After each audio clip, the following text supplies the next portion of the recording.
Hi there, I'm Stevie Fernandez. And I'm Trish Whitmer. It's nice to see you all here back with us for this week's Explore Tulsa. Now, Trish, you just remodeled your place. Did you use any reclaimed materials? Yeah, I did use a few things, and I really think it gives my place lots of character. I have a garage full of reclaimable things that used to belong to my kids. I think I'll clean them up and then give it back to them for Christmas this year. Yeah, it's not the way that it works. To get an idea of how really beautiful reclaimed wood can be, we need to ask Dean and Leanne at Timber and Beam.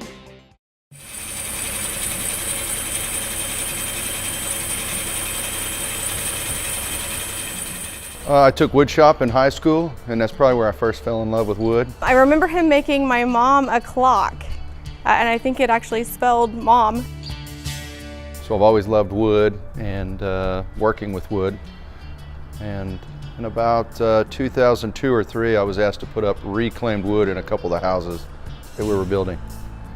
And from there, I just fell in love with the old wood and then started looking at the history and where it came from, and started really finding that, you know, the old settlers had built these old structures that we were using, and just fell in love with the whole idea. Well, we started looking for old barns in Illinois. We really didn't know where the old structures were yet, so we looked up an old Amish settlement in Decatur, Illinois, a very heavily Amish community. So I walked into a few of those structures on my first weekend of exploring barns, and just was imagining all the stories that the wood could tell if it could talk. The material in Decatur, Illinois was old, but not as old as the stuff when you get to the other side of the Mississippi.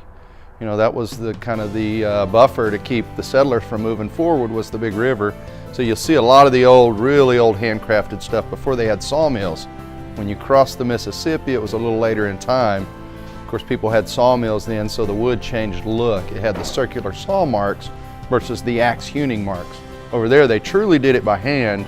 And then when technology progressed, we had water mills, you know, where you see in the old farm pictures with the wheel turning, and those really were how they sawed up the trees after they figured out that technology. We find barns that are somewhat dilapidated or starting to fall apart. So we're not taking a usable, good structure. We're taking something that's starting to rot and probably going to go away, and then we give it its second life. But to demolish or demo the barn, we call it dismantle. People say, how many barns have you torn down? Well, we really don't tear them down. It's a process. We try to pound out the wooden pegs that hold the barns together. You know, there's no hardware on these old structures. It was truly a piece of wood to a piece of wood, a tongue and groove put together, and then a wooden peg went through there to hold it together. So what we use nails for nowadays, you know, they had to come up with some way of putting it together with what they had, which was wood. So we do a lot of custom furniture. We do, we have some of our beam work up there, some shelving. We do a lot of construction finishes, flooring. I think it's the tugging on the heartstrings of Americans and who love history and kind of our heritage, and reusing this stuff that literally will rot and turn back into dirt if we don't have a second life for it. The story, to be able to tell people where it has come from and, you know, what we've done with it, how long it stood, there's something very enticing about that. So I think people like the history, and plus the wood is just beautiful. There's character in this old wood. Character from when the tree was grown. You know, everything's so rapidly grown nowadays that your growth rings are really far apart and the wood is softer. These grew naturally, so you know they're a really tight grained wood, and then the wood is then used on a barn or a structure, and then it gains this patina through the years called ambering. The patina that is on this wood, and I mean, there's a lot of people that try to recreate that, and it's just something that you cannot recreate. You add in the saw marks, notches, old rusty nail holes and all that, and I mean, you've just got an amazing piece of wood.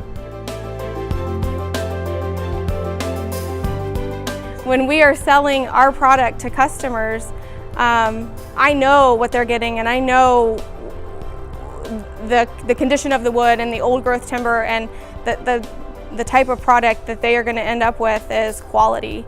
So I'm prideful of what we do.